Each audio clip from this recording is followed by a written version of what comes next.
Signore e signori, buonasera a tutti. Scusate le mie condizioni di salute che sono piuttosto precarie date queste alternanze climatiche che abbiamo in questo periodo, dal freddo al caldissimo. Ma Siracusa è così, la Sicilia è così. La volta scorsa, giovedì scorso, abbiamo appreso che siamo su una piattaforma di magma vulcanico, quindi sotto di noi abbiamo il fuoco, ma questo l'avevamo immaginato. Abbiamo appreso anche che l'Italia è un paese in crisi, a rischio, ma non dal punto di vista sociale né politico, a rischio anche vulcanico, perché da un momento all'altro qualcosa si può muovere nelle viscere della terra e sbucare fuori all'improvviso. Stasera invece abbiamo il piacere di continuare tradizionalmente, come nella migliore tradizione di Galleria Roma, il nostro percorso attraverso un genere del letterario soave, sublime, genere letterario bellissimo quale quello della poesia, perché qua attraverso le parole di Corrado Di Pietro, che saluto calorosamente e ringrazio per essere qua, oltre a nutrirci, ecco, della conoscenza poetica, noi qua abbiamo anche la fortuna di poter conoscere direttamente i poeti. Questa sera è la volta di Salvatore Cagliola e di sua moglie Anna, che saluto con un fraterno applauso di ringraziamento per essere qua e di benvenuto. E la conoscenza dei poeti e il prodotto che ne scaturisce da questi è sicuramente un fatto molto, molto importante, perché ci porta a diretto contatto con un mondo, come ho detto, sublime due volte, perché Salvatore Cagliola è anche diacono. Nelle sue note introduttive al libro che stasera andremo a presentare si legge che ha studiato teologia conseguendo il magistero in scienze religiose. Quindi sono sicuramente parole che si elevano da una posizione un po' più alta di quella dei comuni mortali, da una posizione che volutamente si è voluta tenere alta, perché volutamente si è data la priorità all'importanza di stare più vicino di quanto non si voglia, ecco, nella comune vita di tutti i giorni, più vicino a quell'entità. Lo possiamo chiamare Dio, lo possiamo chiamare eterno, lo possiamo chiamare spirito, all'essere. E tutto questo, come tra poco ascolteremo dalla viva voce di chi reciterà queste poesie e dalle notazioni, dalla lettura critica di Corrado Di Pietro, sarà fra noi tra pochi istanti. Io vi lascio questa sera alla presentazione del libro di Salvatore Cagliola, Circanno non si sa chi. Per chi non mi conoscesse, sono il presidente dell'associazione culturale Galleria Roma, coadiuvato dai soci di Galleria Roma e dal direttore artistico Corrado Brancato, nonché da tutti gli amici che di volta in volta si susseguono, sono qui insieme a noi per amore, per disinteresse totale, per qualsiasi forma di utilità, ecco, ma soltanto per il gusto di stare assieme. Oddio, questo a volte ci provoca dei problemi, vero Corrado? però si tira avanti, anzi siamo sempre più contenti, ecco, di portare avanti questa volontaria condivisione di ciò che nella vita conta più di ogni altra cosa, l'amicizia e lo stare bene insieme. Grazie a tutti per essere qua, lascio la parola a Corrado Di Pietro.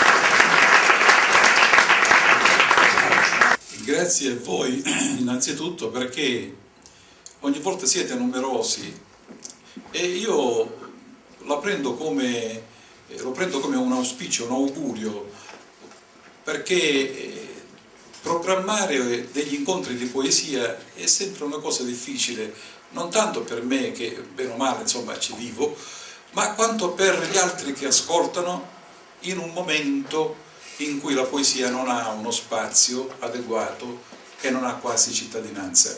Quindi avere eletto questo spazio a luogo dell'arte, della cultura e quindi anche della poesia, questo mi fa piacere, perché una cosa almeno la poesia ci insegna, fra tutte quelle che ci ha già insegnato nel passato, ci insegna a misurare le parole, perché la poesia, come la musica, è misura, quindi misura della parola, misura dell'immagine, misura del pensiero, senza tanti fronzoli, senza tanta retorica. E l'autore che stasera presentiamo ha queste peculiarità, ha queste sfaccettature, nessuna retorica, una forte casticità immaginifica e soprattutto una ricerca della parola, che nel caso specifico è la parola dialettale. Nell'ambito delle nostre riunioni, dei nostri incontri che abbiamo già fatto con voi, che conoscete un po' il percorso illustrativo che ho cercato di iniziare e di portare avanti nell'ambito proprio della poesia, ecco, la figura di Salvatore Cagliola si inquadra perfettamente. Noi abbiamo cominciato con i poeti in lingua, da Leopardi fino a Ungaretti, a Quasimodo, eccetera, in un percorso ideale della poesia italiana. Abbiamo poi aperto lo scenario dialettale con Di Pietro e i canti popolari, Salvatore Di Pietro e i canti popolari siciliani.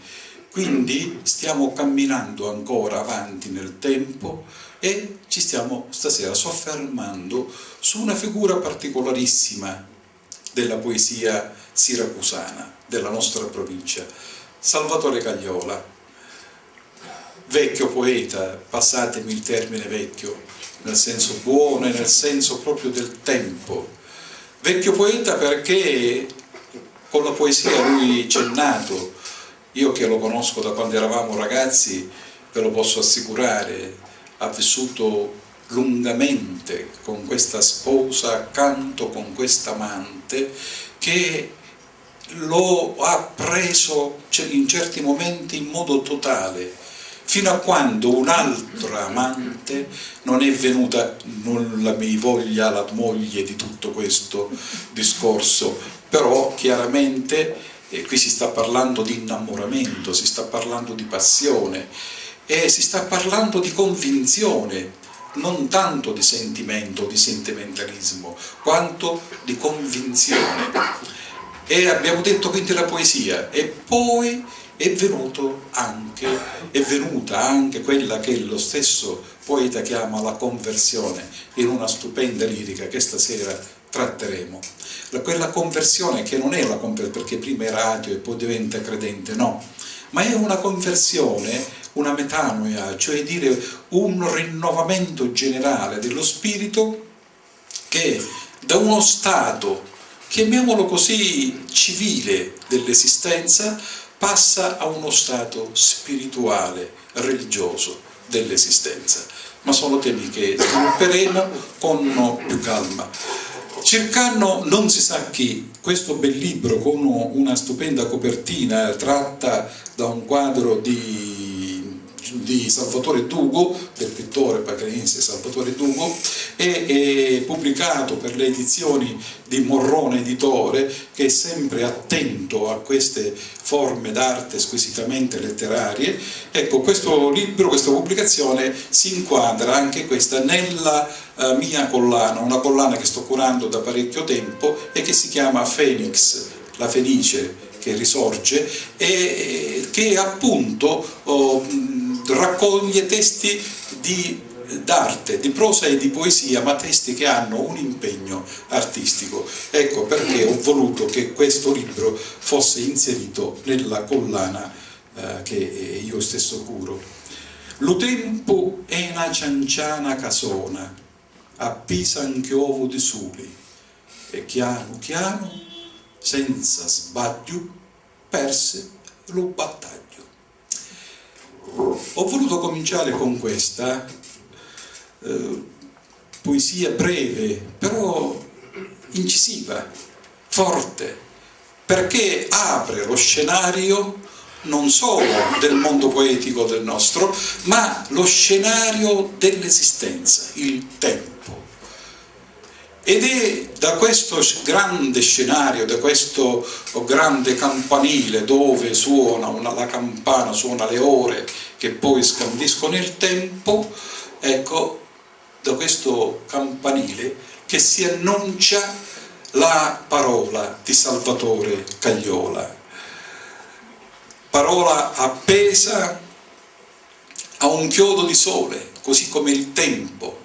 Bella questa immagine del chiodo del sole. Può mai il sole farsi sostegno del tempo e della parola dell'uomo? Eppure vedete come nell'immaginazione di un poeta anche gli astri, anche le cose, e di queste cose noi tratteremo a lungo questa sera, hanno una significazione quasi ontologica, quasi esistenziale, ultimativa. Quindi al tempo, il tempo appeso a questo chiodo del sole. E inizia così il racconto poetico di Salvatore Cagliola, di queste 67 poesie composte negli ultimi 25 anni. E sono poesie che vanno a completare un rapporto con la parola biunivoco, sia quindi in lingua sia in dialetto.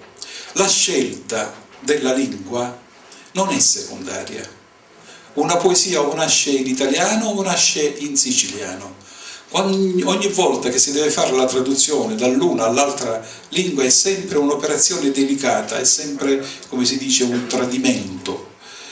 Ecco perché tutte e due le forme linguistiche che appartengono pienamente e totalmente alla natura del poeta Salvatore Cagliola. Ecco perché queste due forme linguistiche hanno piena cittadinanza nel patrimonio linguistico del nostro autore. Quindi questi due aspetti, questi due registri linguistici, in qualche modo sono le due facce della stessa medaglia, dello stesso poetare di Salvatore Cagliola, e rappresentano quel mondo di poesia e quel mondo di esistenza che noi ci apprestiamo a scoprire. Io ne ho preso tre aspetti e li ho anche colorati visivamente, li faccio vedere. Questi aspetti sono, dunque servono a poetare, cioè a trovare le forme, le immagini e i suoni tipici della poesia, la quale si presenta al lettore con la sua veste più consueta. La veste grigia come la pena di vivere, verde come la speranza cristiana, rosa come i dorati paesaggi della nostra terra. Ecco, su questi tre piani, chiamiamoli piani lirici, piani artistici se vogliamo, forse è meglio utilizzare le parole più adeguate, piani esistenziali, ecco, su questi tre piani c'è tutta la poetica di Cagliola. Grigia come la pena di vivere. Ogni poeta riflette, ogni poeta basa la sua propria visione su una filosofia della vita. Generalmente è una filosofia negativa, pessimista. Qui non c'è il nero del pessimismo, devo dire che non c'è neanche la solarità, diciamo così, del positivismo più assoluto, più sfrenato, no. Ma c'è una riflessione, una presa di coscienza di una realtà che è dolore, ma che è anche resurrezione, speranza. E questo gli viene non solo dalla sua formazione religiosa, ma secondo me viene proprio dal suo essere uomo, dal suo rapporto con il mondo, con la natura stessa, con la realtà che ha vissuto e che vive tuttora, con il dolore degli altri e i propri dolori anche. Quindi non si può essere del tutto ottimista come non si può essere del tutto pessimista, si deve avere coscienza piena, totale della realtà. Quindi grigia come la pena di vivere, verde come la speranza cristiana, ecco quello che vi ho detto, questa presa di coscienza ha un indirizzo, ha una strada da seguire ed è quella che ci indica il cristianesimo. Lo dico perché non dobbiamo avere paura di dire di essere cristiani. Nel caso specifico è un diacono, Salvatore, per cui si vede anche da come veste, ma soprattutto dalla sua presenza, ma a prescindere qui, ecco, dal vestito, dobbiamo dirlo e scriverlo e comunicarlo quando abbiamo una speranza nel cuore. La speranza che non viene comunicata è una speranza morta. E la poesia serve anche a questo, alla comunicazione della speranza. È rosa come i dorati paesaggi della nostra terra. Non è secondaria la terra, il paesaggio, la natura, il sole, la luna, le stelle, ma non sono soltanto dei fenomeni, come dire, naturali, astrali, celesti o terrestri, no. Sono entità della nostra storia, del nostro rapporto con la realtà, entità che in qualche modo entrano nella vita quotidiana, che la condizionano, e la condizionano attraverso la liricità del paesaggio, attraverso la bellezza soprattutto della natura, attraverso la religiosità del divenire, del cosmo, dell'universo, attraverso l'intima essenza che da tutto questo promana. Quindi la sua visione del mondo si apre dal piccolo al grande, dall'individuo alla collettività in generale. L'individuo perché rappresenta una creatura di Dio, la natura perché rappresenta la creazione in assoluto, quindi il termine ultimo di paragone. Una bella poesia dice: si nasce così come si muore. Io utilizzerò la stessa tecnica che già voi conoscete, leggerò prima la poesia e poi commenteremo mettendo in risalto alcuni brani. Si nasce a così come si muore, soli, quasi sperduti, in una folla di gente che ridi e chiangi e corre appresso allo giorno per buccare tra le braccia della notte. Si nasce così come si muore, lo cuore nico come un passareddo e l'occhio finesce della vita fitti fitti inchiusi, la prima lacrima li grapi e l'ultima ci cusi filini e pampinelli d'ombra. Si nasce così come si muore, vinemo d'un munno sconosciuto, munno d'aria, di sonna mai sonnati, fora dello tempo, cessati e per quanto giramo tunno, tornamo sempre nello stesso munno. E si nasce così come si muore. E meno male che ne aspetta Dio da parte di suo moro solo, cannila mezzo a tanto scuro. Iddu ne manna e a Iddu noi torniamo, con gli occhi chiusi, sì, ma sempre con un filo di speranza nelle mani.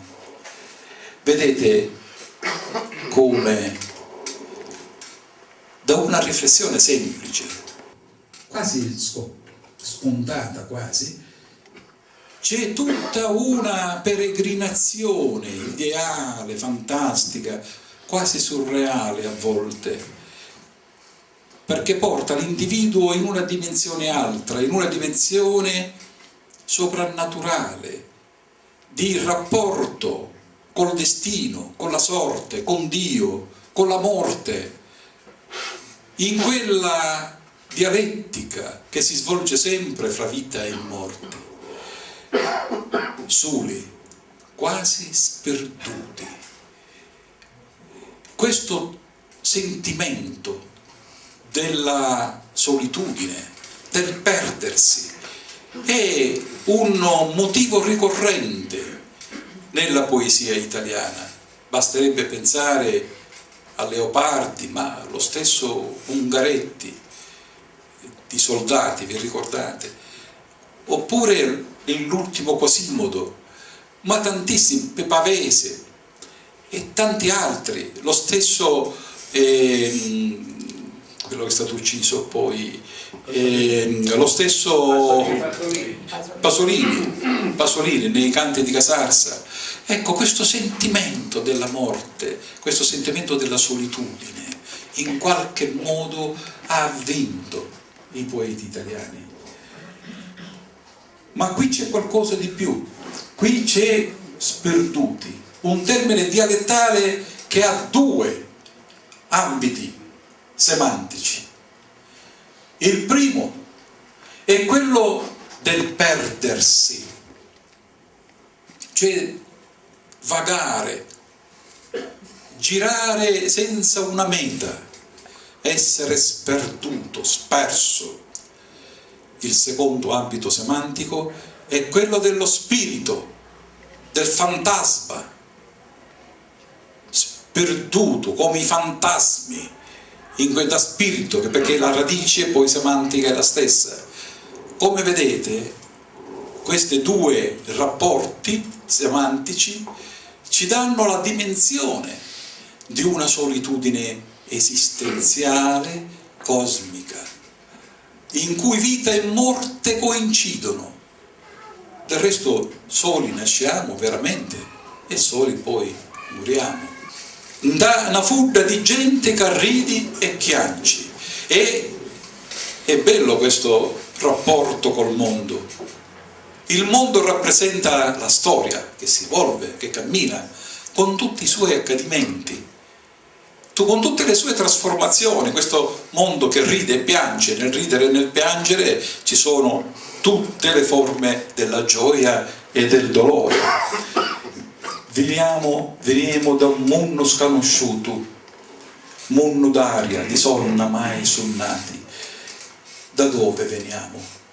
Da qualche cosa, da una dimensione che non conosciamo, da un mondo d'aria, il paradiso, il cielo, la mente di Dio, non lo sappiamo, ma è sicuramente un mondo d'aria, di sonna. Questi termini, aria, sonna, li incontriamo spesso. Cagliola è un po' innamorato di questi sonna al plurale latino che mette, e rappresentano quella dimensione forse onirica, forse appunto io ho parlato di surrealismo, e forse è la cosa migliore a questo punto. Siamo oltre la dimensione del reale, e fuori del tempo, e per quanto giriamo tondo torniamo sempre nello stesso punto. Vedete come la vita diventa un girotondo senza quartiere, senza sosta. Ma dalla poesia esistenziale andiamo a una poesia, come dire, paesaggistica, più lirica, in cui il paesaggio, che in questo caso è la realtà, noi siamo passati da una dimensione esistenziale a una dimensione reale, in cui in questo caso il paesaggio ci dice qualcosa, si fa metafora della vita stessa, della gioia, si fa metafora del racconto della nostra vita, dando Luciuri, il fiore. Già il titolo ci fa immaginare la coloritura della natura e la freschezza della primavera. Luciuri che canta primavera, quando perde il regno e la corona, abbocca la testa e spanne cimenta di speranze allo vento. Ma lo suo ciauro si la manconia ancora a taglio di luiorno. Questa poesia, che sembrerebbe così diversa da quella che ho letto prima, sono sullo stesso piano poetico e sullo stesso piano, come dire, esistenziale.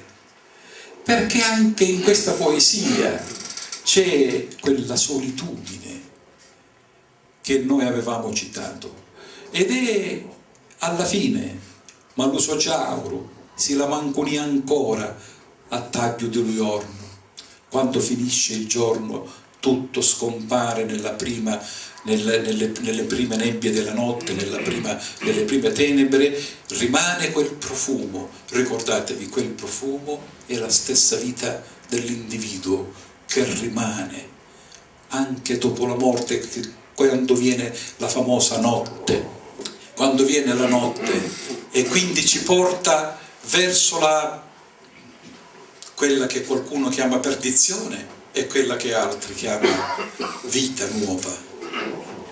Io vorrei che in questo momento Anna potesse recitare la prima poesia, che è Finalmente piove, che in qualche modo si riabbraccia, poi vedremo, anche a questa tematica che stiamo svolgendo. Anna. Finalmente piove stamattina, e le tette vasce delle case si fanno strumento angelico che suona un'antica canzone di parole d'acqua e di speranza. Benedetta s'acqua che scende dello cielo bianco di nuvole, pecorelle attimorate che lo curato lo vento accompagna la pastura degli ultimi stili. Piove e l'acqua cantarina ne bagna la testa, vattio delle mani sagge di Dio che si grapano a rinfrescare la terra dopo una estate di sole malandrino che ci seccava la bucca e le vine. E schiove, ripiglia, lontananza si sentono trona, si mulì aranza cernuta, poi schiove. Da una conca di la scennuta passarebbe un rettuso, si paparia e si scotola le pinne. Una stezzana anzistusa, nello balcone della mia stanza, donne talio lumunno carriciala, lenta suona l'ultime note dell'antica canzone di parole d'acqua e di speranza. Bene. Parole d'acqua e di speranza, quell'acqua che scende dalle stelle, bagna la terra, la rinfresca, le dà vita. In qualche modo il rapporto che abbiamo già riferito fra l'uomo e la natura qui si vivifica per conto, anzi si vivifica perché è la natura che lo rende vivo, non l'uomo. Purtroppo l'uomo vive in modo quasi passivo, anzi oltraggia spesso la natura, ma la natura torna come una grande madre a dare all'uomo quella linfa vitale attraverso la pioggia, attraverso il sole, attraverso i frutti, attraverso la vegetazione e tantissime altre cose. Ecco perché il rapporto uomo-natura è un rapporto, tra virgolette, religioso, cioè di legame, di forza divina e soprattutto di forza spirituale, perché non è detto che la natura entra semplicemente nella dimensione terrestre e terragna. Il poeta paganese appartiene a quella schiera di poeti filosofi che riflettono costantemente sulle condizioni ontologiche dell'uomo, tenendo per ferma la luce di un'etica cristiana o di una tensione semplicemente religiosa. Di questo già abbiamo parlato. C'è da aggiungere che per quanto riguarda Cagliola, la poesia di Cagliola, non c'è necessità di riferirsi palesemente a Dio oppure ai santi, come accade in molta poesia religiosa. La poesia di Cagliola, secondo me, il mio punto di vista, non è esplicitamente fideistica, ecco, non è un santino, tanto per dirla, ma ha una religiosità e una speranza connaturata all'uomo stesso, connaturata alla sua formazione, al suo pensiero, al suo modo di intendere la vita. L'uomo intanto nasce religioso, nasce con una esigenza spirituale e la deve coltivare, che creda nel Dio cristiano o in altre divinità, ma in qualche modo già questo è stato studiato, questo fenomeno in antropologia moltissimo, soprattutto nelle civiltà primitive. C'è sempre un totem, una raffigurazione terrestre, celeste, o dell'acqua o dei monti, insomma qualche cosa che deve rappresentare l'aldilà, che deve rappresentare la divinità. L'uomo nasce religioso.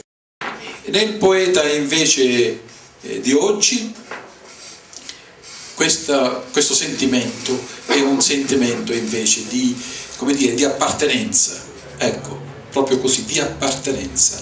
L'uomo non è semplicemente solo e sperduto, come è stato detto, quelli sono momenti speciali, quello della nascita e della morte, ma nella storia, nel segmento temporale. Ecco perché io ho cominciato tutta la mia discussione col tempo appeso al chiodo del sole.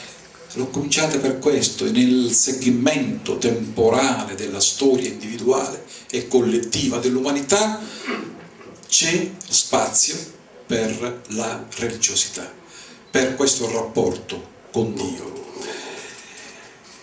Si nutre Cagliola di leggerissime increspature esistenziali, di umanissime partecipazioni emotive al dolore degli altri, si dispiega nella preghiera e si contrae nella rabbia, si confronta con l'emarginazione e si rasserena nella suggestione del paesaggio.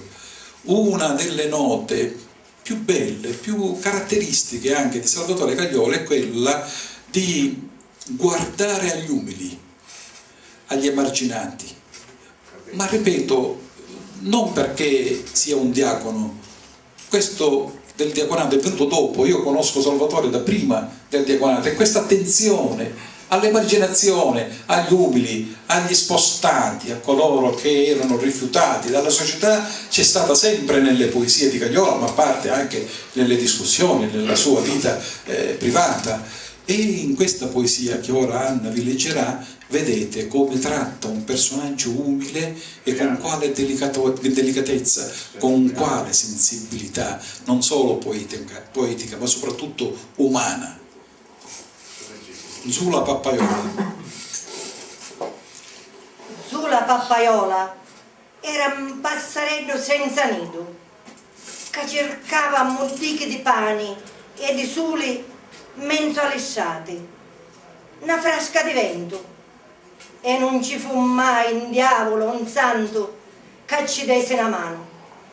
Le soiorne si imbrugliavano con una truscia di pene di sciazzi, che tenia scitta scitta, quando di Malanova di Carusi ci tiravano la frinza e lo sfuttò. Zula Pappaiola, Zula Pappaiola, Pappaiola, Pappaiola. E dopo picciati e malaparole, figli di disgraziati. Zula si definiva così, tra le risate senza core della gente che passava e si faceva le fatte so. Chi erano Carusi senza pensieri, senza giudizio, si dice, e lui Ioco finì a dare. Ma le grandi, la notte, quando un Zula si accucciava in Tanagnoni, con le sopene e le sue strazi e per cuscino di conorto, le grandi la cercavano come cani e ci mangiavano lo cuore, povera Anzula, e ci sciazzavano le carni. Non aveva più né pece né malaparole, tanto era stanca e affamata. Oh Anzula, quanto figli facisti sotto lo freddo delle stidi, mentre la luna si tagliava la vista. Tanti passaredduzzi senza nido e senza pinne, più sventurate di Dio. E lo tempo passava così, senza tempo. Poi, un giorno, Zula Pappaiola non si viste più nelle strade a cercare modiche di pane e di soli. Lo passareddo si scutulava le pinne delle pene delle sciazzi e fece l'ultimo volo per trovare il nido da sopra.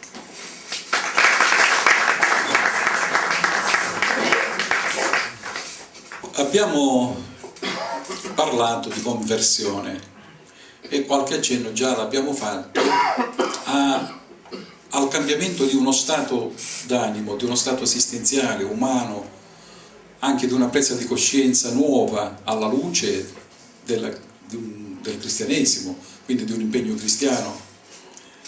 La poesia che ora leggerò prima e poi passerò un po' al commento, anche un po' sbrigativo, è sintomatica di questo passaggio ed è una delle poesie più belle per mio conto.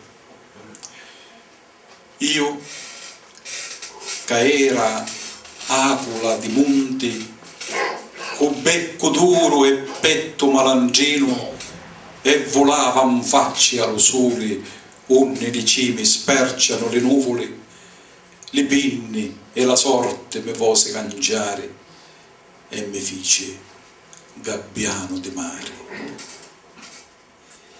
Mi fece gabbiano, voci di vento, cavannia li so quattro pesci, e si spenne la vita tra giardini d'acqua e di luci, che ora a Vavaredde ridono, ora l'inziono li scogli, con vrazza di sali. E sopra l'onna ballarina un nido d'alica e di stiddi minaca speranze di luna e l'ultimi sonna. Domani cosa onne volo all'oscurare pensatemi sempre a così, gabbiano che passa e poi scompare, mentre nelle mani di Dio mi faccio scuma di mare. Si notino i termini, io li ho chiamati termini aerei, aquila, volava, sole, ciume, cime, nuvole, gabbiano, vento, luci, stille, luna. C'è una, questo per entrare un po' meglio dentro l'operazione di laboratorio del poeta, c'è un filone della critica letteraria che è, come dire, in bilico fra un approccio psicanalitico e un approccio tipicamente letterario. Cosa fanno questi critici sono della scuola anglo-americana in sostanza, soprattutto gli americani che sono molto ferrati in materia, si avvicinano alla poesia attraverso le parole e attraverso le lettere che compongono le parole, perché loro sostengono c'è nell'atto creativo un momento inconscio, illogico quasi, in cui il poeta, che è sempre un trovador, un trovatore, colui che cerca e trova le parole, ecco, in questo momento va a cercare e trova parole che lo soddisfano, che gli rendono buona quell'immagine che ha in testa. Ma quelle parole però che utilizza per quell'immagine sono parole che lui razionalmente non ha conoscenza, non ha coscienza, le utilizza quasi in modo inconscio. Allora se le utilizza in modo inconscio vuol dire che sono spie di qualche cosa e che messe insieme queste parole formano poi non solo l'immagine, la metafora che il poeta vuole dire, ma in qualche modo la favoriscono attraverso il suono. È un approccio critico rispettabile, in effetti molto intelligente anche, ci vuole molto cume, ma vedete, se noi volessimo applicare questo tipo di approccio a questa poesia è lampante, chiaro quello che è stato detto. Io che era aquila di monti, aquila, l'aquila appartiene al cielo, la metafora è quella della superbia, per esempio, che qui viene trasferita sul piano simbolico e metaforico proprio dell'aquila, della regalità, di chi guarda dall'alto tutto. Ecco, con becco duro e petto malandrino, lo specifica, addirittura è ancora più chiaro, e vulavam faccia all'usura, la superbia, abbiamo detto, vulava, suli, siamo sempre sul piano alto di una poetica aerea, come è stato citato. Unni li cimi sperciano le nuvole, ecco alla fine mi feci gabbiano di mare, cioè da aquila diventai un gabbiano, un uccello che insomma è tutto l'opposto dell'aquila, che vola basso, a pelo d'acqua e che va a mangiare pesci o carcasse di pesci, insomma. E questo è importante perché questo tipo di approccio in qualche modo sta a significare la conversione. Dalla superbia sono passato all'umiliazione della condizione umana, quella più bassa, più vicina alla terra, al dolore, alla sporcizia, perché i gabbiani poi sono, lo sapete dove c'è sporcizia. Attenzione che non ha detto alla rondine, all'usignolo, non si fida l'altro uccello, no, e neanche al serpente della terra, no, al gabbiano.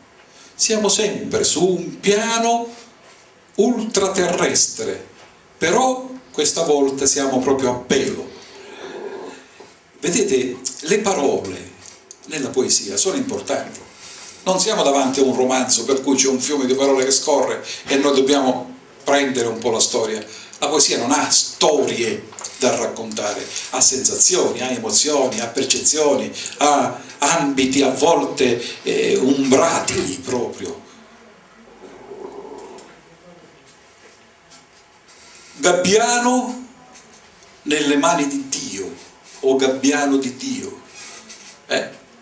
Qui il discorso, vedete come si sposta nel secondo ambito, che è quello religioso. Cioè non è solo un gabbiano e si ferma lì, non è solo uno che guarda di molto da vicino la terra, come fanno i sociologi, come fanno i politici, come fanno tantissima altra gente, no, rimane nella condizione del poeta e, se mi consentite il termine in questo caso, del sacerdote. È proprio così, la creazione è in atto sempre, si manifesta ogni giorno e in essa troviamo giustificazione e senso. Questo senso del divenire ci porta a scoprire i legami con l'intero universo e alla fine con il suo creatore. Abbiamo quindi tracciato il perimetro ontologico della poetica di Salvatore Gagliola. Ora quindi ci viene più facile percorrere le strade interne di questo mondo. E le direttrici che ho evidenziato sono almeno 4. I ricordi dell'infanzia, ricondotti spesso nell'alveo delle tradizioni popolari e ci riportano a un mondo edenico, paradisiaco, dove innocenza e favola si intrecciano in un continuum sognante, legato a determinate usanze, i racconti del nonno, eccetera, i giocosi componimenti a forma di filastrocca o di danza, legati in quartine diversi veloci, dal quinario al settenario, e si snodano come le antiche danze siciliane. Noi abbiamo, Anna, scelto qualcuna di queste, Munno Zipularo. Ma quale Munno? Ma quale lunestì? Quando San Martino, senza inganno, tira le retini allo suo cavallo di suli e sbota cantunere di nuvoli, si la maidda canta simula, pincaruso, l'umunno è tutto un tanazzippola. E l'umunno zippolaro gira, nella mano cappiglioco, come anna lo giorno e la notte. Gira su munno di Caruso e manna lo so ciauro fino allo cielo pitettuso di Locchi. Poi scompare lo tonnoliddo di pasta, stidda dentro al buco nero della fantasia, che si mangia a mia, a tia, e lui o correpiglia. Ma quale mondo? Ma quale luna e stille?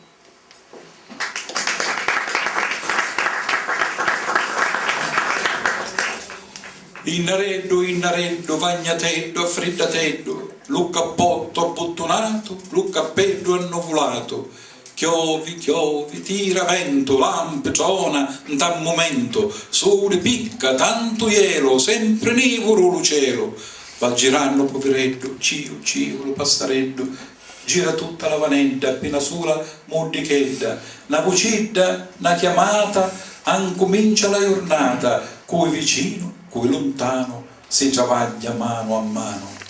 La giornata passa chiano, calassata in pantano, corre alle ciumare, corre l'acqua allo somare, non si sente pipitiare, manco un'arma allo scurare, tutti belli incopunati, che soffredde le nottate. Innareddo, fuoco per l'affreddateddo e un cuscino per sonnare, renninetti, soli e mari. Ecco, vedete come in questa giostra di immagini si svolgono prima quella che ha detto Anna, la condizione un po' infantile della favola, del ricordo, della festa in casa, e poi in quella che ho detto io, quella filastrocca tipicamente che appartiene tipicamente alla tradizione siciliana e che qui è legata al mese più freddo dell'anno e quindi a tutto il contorno di gelo, di freddo che è tipicamente immagine e condizione dell'uomo. Questo giocare con la rima, con le quartine, con i versi piuttosto svelti e veloci, come in questo caso, ci sta a indicare la perizia anche tecnica, oltre che stilistica, del nostro autore. Significa che è un poeta che ha lungamente anche riflettuto non solo sul proprio mezzo linguistico, ma anche sulla propria stilistica. Le compiaciute descrizioni, passiamo al secondo ambito, le compiaciute descrizioni di paesaggi sono percepite nelle più intime vibrazioni, nel cielo grigio di novembre, tra rami incruci e tappita di pampini, l'uranato grappia la sorrisata di soli carzarato. Bella questa cosa, di soli carzarato. L'avete in mente? Lo state guardando? Questo granato che si apre e quel rosso dei grani che comincia a vedersi quando si spacca il granato. Sembra che grani di sole cominciano a vedere la luce. E nel cielo grigio di novembre è un sole particolare, è il sole che ci dà la natura, che ci dà ancora una volta la bellezza del creato. Vedete, le immagini non sono solo descrizioni retoriche, come abbiamo detto all'inizio, ma sono intrise sempre di una bellezza interna, di un insegnamento quasi morale, quasi esistenziale. Per questo il poeta è poeta, altrimenti sarebbe uno che racconta storie. La fede semplice e schietta si manifesta nella preghiera, nel gesto solidale, nell'invocazione a Dio, nella considerazione della propria finitezza. Dice un'altra poesia, queste sono tutte alla fine, questa è senza titolo, dice un manifesto, poi la missa, e una suonata di campane, una lacrima senza d'umane, un resto nelle mani di Dio. Ecco, io vorrei che Anna a questo punto ci leggesse Non vestiamo la morte di Pupo. Mentre la melampa tremolia e con l'ultimo ciu di passareddo acciuccato tra le stide pare che si ripiglia e poi s'astuta, lassate che la notte dispettosa mi pitta una faccia di luna che non ride e non chiangi e chiano corcatemi nella terra che mi fummaci e mi fu mammana. Poi levatemi ste scarpe che si fanno sempre più pesanti, perché nelle strade di Lucelo si cammina meglio un Bruno per dire un pellegrinaggio a Dio e sciogliere lo voto di una vita. E non mettitemi giacca e cravatta per l'ultima festa, ma basta una camisa sbottonata, come quando Caruso corria con l'ala al vento. Silenzio, ci vuole silenzio. La morte non vuole bambinigli, non facciamo scroscio e non vestemela di poco.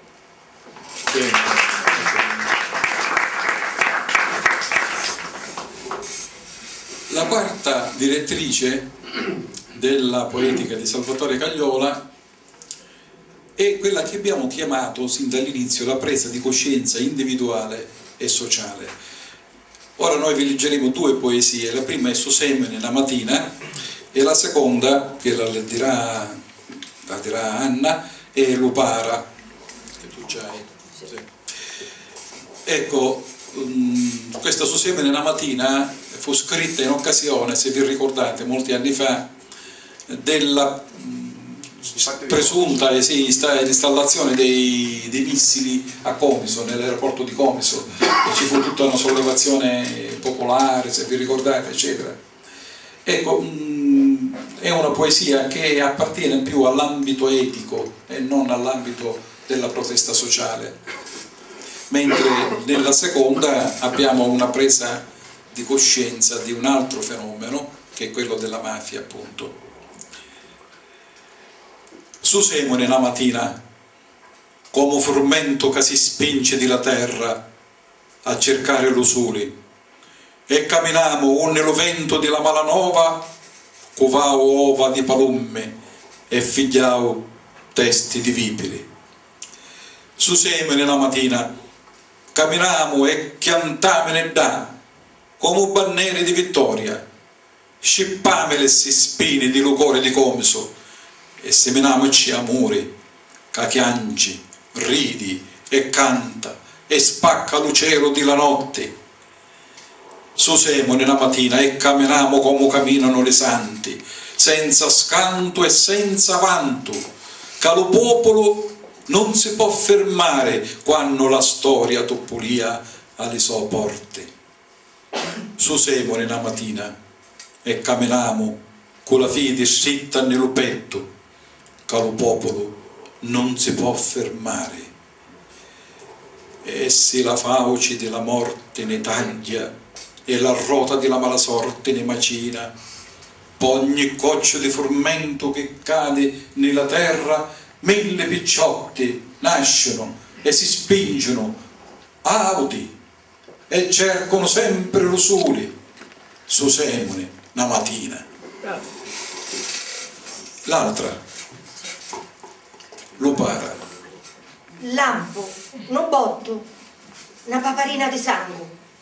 E manco lo tempo di dire Cristo aiutami.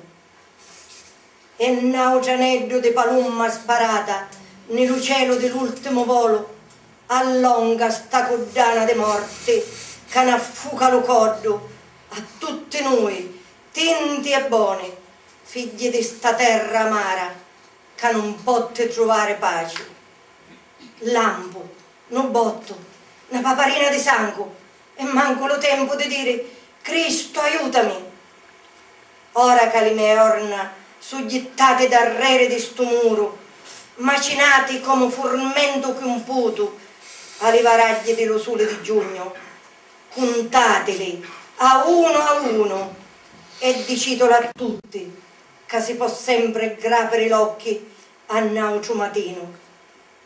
Lampo, non botto, una paparina di sangue, e manco lo tempo di dire Cristo aiutami. Contateli le mie orna, che non vedono più alba e tramonto di sole, e dicitelo a tutti che la Lupara non canta speranza e che sa stuccare sta catina che ne trasciniamo alle pedi e ne taglia le caviglie. Lampo, non botto, una paparina di sangue, e manco lo tempo di dire Cristo aiutami. Contateli le mie orna stutate e dicitelo a covene dopo che ci lasciano un rosario di pensieri e di parole che sanno aggredare magari allo cielo per dare un cuore nuovo a sta terra che assecuta l'amore. lampo, no botto, una paparina di sangue e manco lo tempo di dire Cristo, aiutami.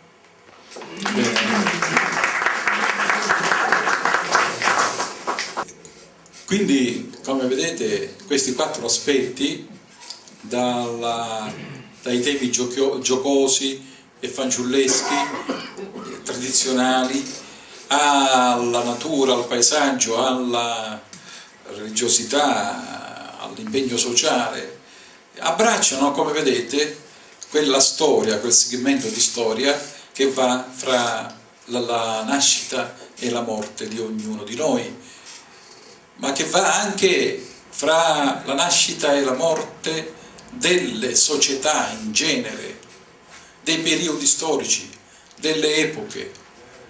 Sono eventi che appartengono alla storia universale, oltre che a quella individuale, i temi eterni del rapporto uomo-natura, del rapporto uomo-Dio, del rapporto uomo-memoria e poi finalmente del rapporto dell'uomo con se stesso, perché alla fin fine i conti si fanno con noi stessi, con noi che elaboriamo chissà quali e quante architetture filosofiche, ma che mai riusciamo nella semplicità a essere veramente autentici. Il poeta percepisce il vento che fa tremare la foglia e non la foglia che trema spinta dal vento. Intuisce la sofferenza dalle rughe di sale di un emarginato e non dalle sue parole. Intravede la presenza di Dio nei risvolti della storia e non attraverso le liturgie religiose. In Gagliola questo tratto distintivo è fortemente presente e è presente attraverso anche alcune parole chiave. Sule, abbiamo detto sule, luna, sonna. Le prime 2 appartengono al mondo delle cose, la terza, i sogni, appartiene al mondo delle visioni e della fantasia. Il sole e la luna, variamente richiamati e descritti, fanno ora da muti testimoni, ora da fari celesti o da semplici corpi vaganti. In qualche modo ancorano la vita alla sua concretezza, e questo della concretezza e delle cose è importante, perché il poeta è sempre un poeta di cose anche, non è solo un poeta di sogni, perché il poeta ha un legame forte con la realtà. Dice questa poesia: Luiorno pretenne la sua parte, se potessi allungare stanotte che mi quieta i pensieri con risatelle di cielo e lassare appennuta la luna che mi fa affacciatelli all'anto della finestra. Oh, se potessi fermare lo tic-tac dello munno che gira tunno con le sue sfere di soli e manco ci pensa alle speranze che va se venanno sopra i tetti dello tempo. Se potessi tessere lenzuola d'ummera e giaponte di silenzio sopra un letto di pace e restare così a mezz'aria tra la notte che non passa e l'alba che non viene, se potessi. Ma Luiorno già vannea pelesciati e pretenne la sua parte. Ecco la pretesa del giorno, ma è la pretesa della storia, quella dell'impegno civile, sociale, culturale. E Salvatore Gagliola questo impegno lo ha mantenuto, lo mantiene nella sua attività di diacono, nella sua attività di assistenza alle persone più deboli, nella sua attività di promulgatore attraverso la poesia di quelle che sono le fondamentali idee e le fondamentali speranze dell'umanità, dell'individuo, della società, di quello che è in ultima analisi il centro e il senso del cristianesimo. Io vorrei concludere, Anna, con questa poesia, prima di passare la parola per i ringraziamenti a Salvatore Gagliola, Dunque, per favore rispigliati, perché se tu... Qual è? Sì, per favore rispigliati.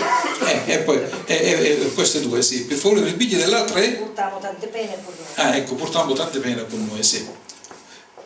Questa mi è piaciuta, per favore rispigliati, perché c'è questo connubio fra... diciamolo pure, fra la moglie, che è qui, e la parola, le parole, ecco, la vince la moglie, insomma.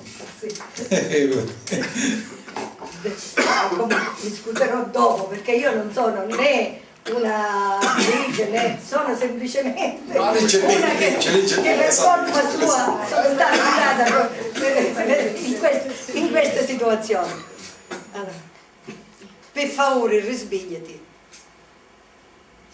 Che silenzio stanotte, e a così largo sto silenzio, e a così profondo, che pare un cristallo che suona, eco che si spanne nell'aria, e poi ritorna e risuona. Che silenzio! Sarà così la voce della morte, a così dolce? Forse, ma le luci tremolanti della notte e sa voce maliusa ingannano la vista e l'antisa. Tu, che mi dormi accanto, con sta camisa d'ombre di pace, non ti fare imbrogliare, non ti fare silenzio, perché chissà è ducizza che lassa amara la bucca e le braccia vacanti. Meglio la tua voce di suo silenzio mariolo, che ne pigliano tuo sonno. Meglio la tua voce che inchi la casa di tia e grapi le finestre e spalanca le porte alla vita, la vita che chiama di lasciata. Meglio la tua risata che fa allegro lo sole e allarga lo cuore. Dio, che silenzio! Per favore, risvegliati.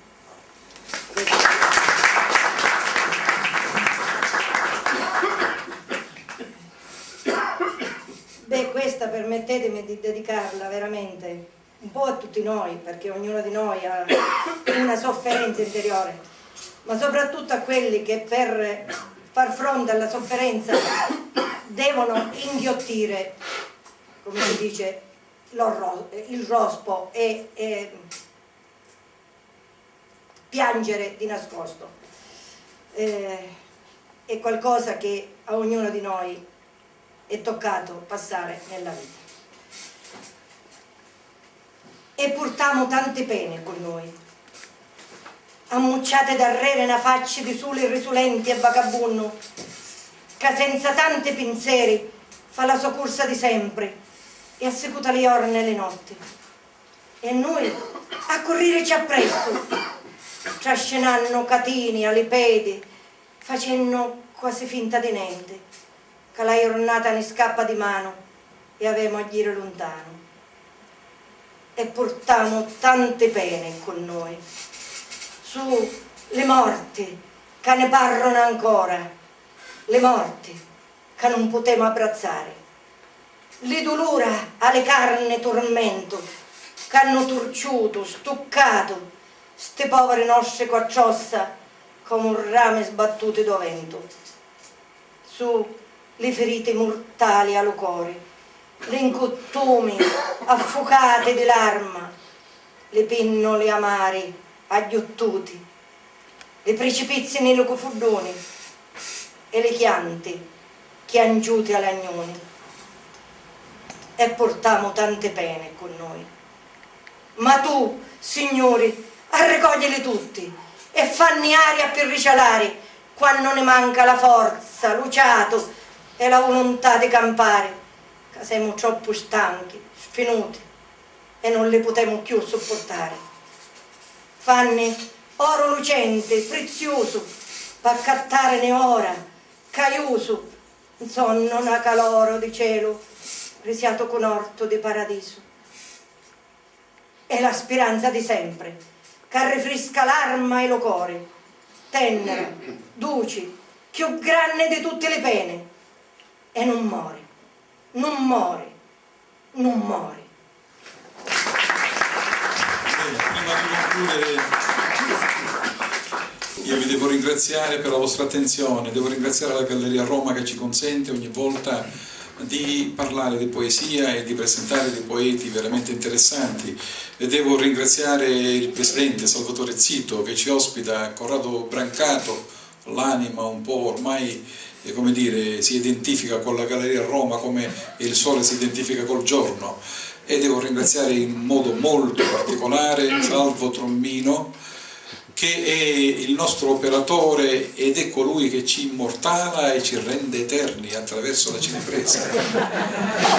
Praticamente chi vuole in tutto il mondo sapere quello che abbiamo fatto questa sera, già da domani, da dopodomani, non appena sarà inserito nei circuiti, diciamo, di internet, nel sito della Galleria Roma potrà trovare tutta la nostra serata, quello che abbiamo detto, quello che abbiamo letto. Grazie a Salvo Trommino, grazie a voi tutti, e ora io invito il poeta Salvatore Cagliola, che sarà ben felice anche di distribuire a ciascuno di voi una copia del suo libro alla fine, naturalmente, del suo ringraziamento.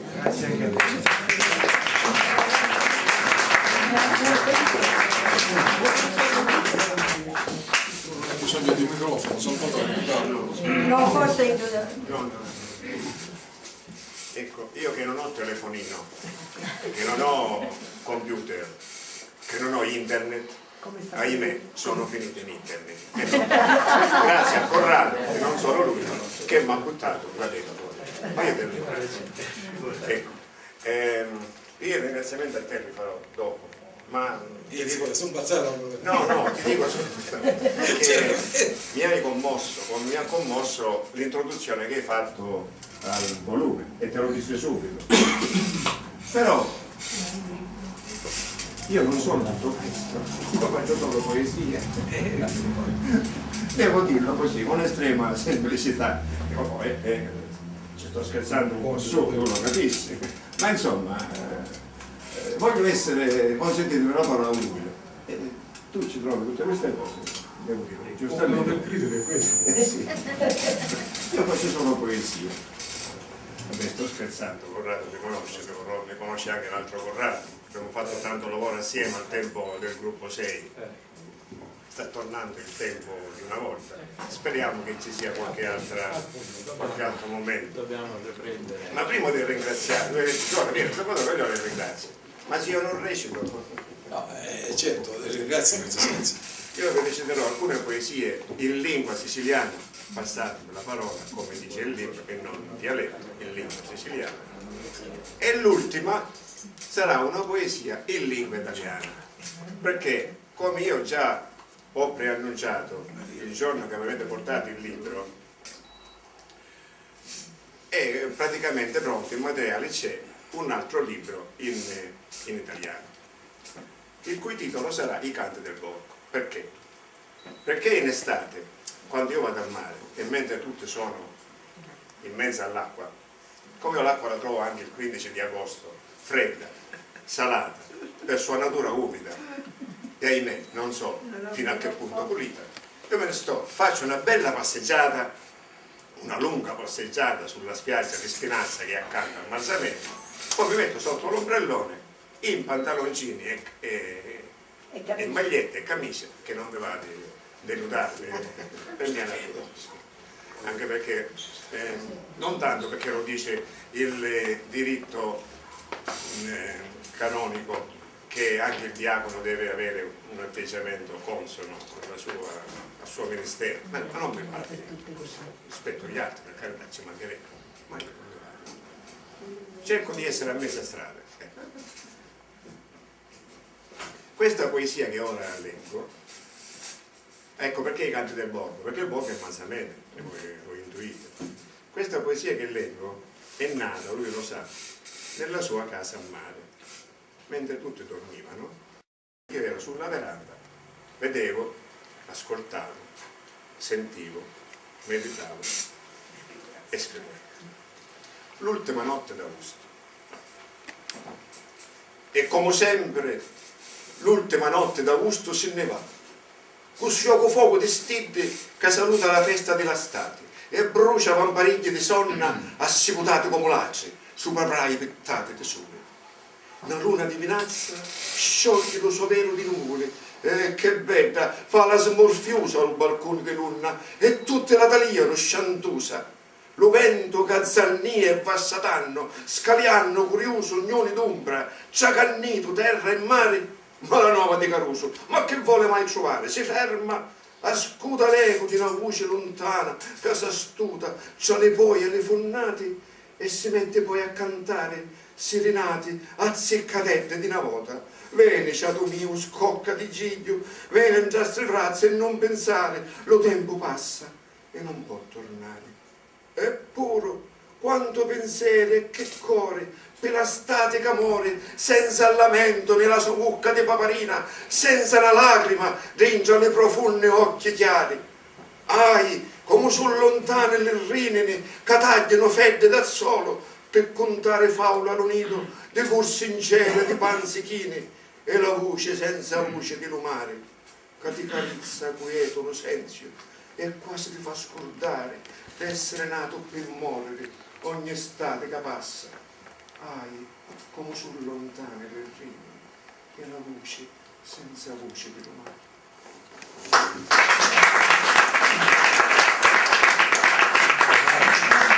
E chiamatemi pazzo. E chiamatemi pazzo, perché coglio il raccioppa di stide e pascio mannere di nuvole e parlo alla luna. Chiamatemi pazzo, perché non mi core corre nella chiana di un cielo e assecuta rina nei pensieri d'amore.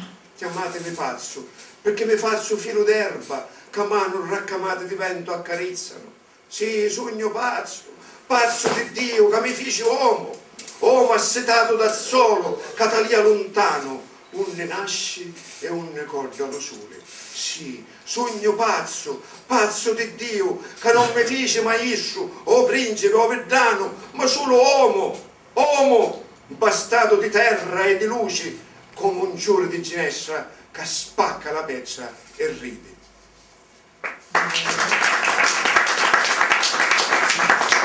Come la tosse ha rovinato in parte la serata, ma mi sta lasciando un po' in pace. Ecco, io leggo la terza, era in forse in lingua siciliana. Ma videre, voi sapete che per natura umana l'uomo, quando è giovane, vede le cose vicine. Poi Dio ci ha fatto bene, no? Vediamo male vicino, non guardiamo meglio lontano, no? Ma videre, camminare, sentire lo sangue a scorrere, cagliana di ratiche e si fa ramo da cedri e pampine di sole e sentire che sei tu che allarghi lo cuore allo mondo. Correre sì, cullava le pede, che tagliano rasente la terra, vestirsi d'aria, fasciaglia di naca lo vento, che s'ammoglia e si smoglia e ti lascia nocente di carne e di pensieri. Parlare, oh parlare, maraviglia delle prime parole, che imbrugliano e sciogliono la bocca, che poi si fa frisca di mele o nappa di fele e parla parole più grandi di noi. Ascoltare la voce di un mondo che si arrisbiglia, porte che si grapano, cu parla, cu grida, cu ascuta, cu canta, cu ride, cu chiance e sospira aspettando la sera. Ma videre e grapere l'occhio ogni giorno e ancora tagliare la vita che nasce, la vita che cresce, la vita che muore e ancora rinasce. Un vero miracolo. Per chi so, Signore? Mentre mi faccio più grande e non vedo le cose vicine e lo passo me ciuppeca, tu mi pigli per mano e mi fai tagliare lontano.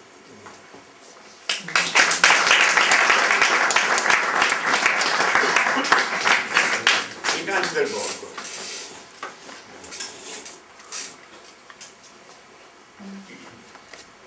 Da poco il risveglio del mare, attorno all'altare del sole con la liturgia del giorno. Anche il borgo s'è desto, da notte non sue, gridate alla placida luna. Armonioso il profilo dipinto nel cielo del solenne momento da fiori di cemento alterato. Ora il muro d'ombra si schiara, mentre il geco sapiente guata paziente la preda. ed ecco sono canti che salgono d'anime schiuse a nuove speranze. Sono i canti di un tempo, nel borgo alla fonda, pronto a partire verso l'ignoto. Le bianche minuscole nonne, giovanette d'allora, non hanno scordato le note. La musica e il mare, col pizzicato del vento e danze d'alghe verdine. Gli impavidi sceri, ormai coricati sul fianco, sognano l'onda e i tonnaroti in disarmo sugli ultimi scogli parlano d'altro. Naturalmente poi prima di andarvi vi distribuiremo i libri. Ringraziare. Sì. Ringrazio Dio che mi ha dato questo dono. Ringrazio Anna, mia moglie, che con un termine bello e non alterato dei nostri tempi chiamo Vai avanti. Vai avanti. la compagna della mia vita. Ringrazio Corrado per quello che ha detto, ma soprattutto per quello che ha fatto. Perché vedete, se lui non mi avesse preso per mano questo libro, forse non sarebbe nato. Perché io ho un po' perduto la mia baldanza di agola, cavola, faccia lo su. Sono diventato quasi un eremita nella metropoli. Se prima ero schivo, ora lo sono ancora di più. Lui invece l'ha preso in mano, l'ha messo il libro nelle mani dell'editore Morrone, che ringrazio. Lo ringrazio anche perché ha avuto parole di apprezzamento per la mia poesia. Ringrazio il preside Fortuna che ha fatto la presentazione al libro. Ringrazio voi tutti presenti perché mi onorate con la vostra presenza, i suoi cultori dell'arte, perché seguo la galleria a Roma sul giornale. Non tutti sanno i trascorsi che io ho avuto con Corrado, con l'altro Corrado, al tempo del manifesto del gruppo 6. Lunghi anni che è nato quel manifesto per agitare le acque stagnanti della cultura. E continuiamo. Mi pare che un pochettino ci siamo riconosciuti. Benissimo. Ecco, io ho concluso i miei ringraziamenti. Spero di rivedervi. Grazie.